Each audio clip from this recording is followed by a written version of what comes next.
സബോള, തക്കാളി, പച്ചമുളക്, ഉപ്പ്, തൈര്. നമ്മൾ ആദ്യം സബോള ഇടുക.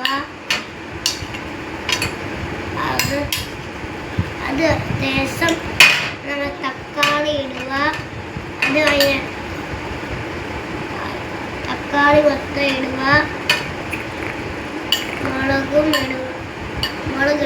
മുളക് ഇടുക, ഉപ്പ് ഇടുക, ഇതെല്ലാം ഇടുക. അതിന് മൊത്തം മിക്സ് ചെയ്യുക.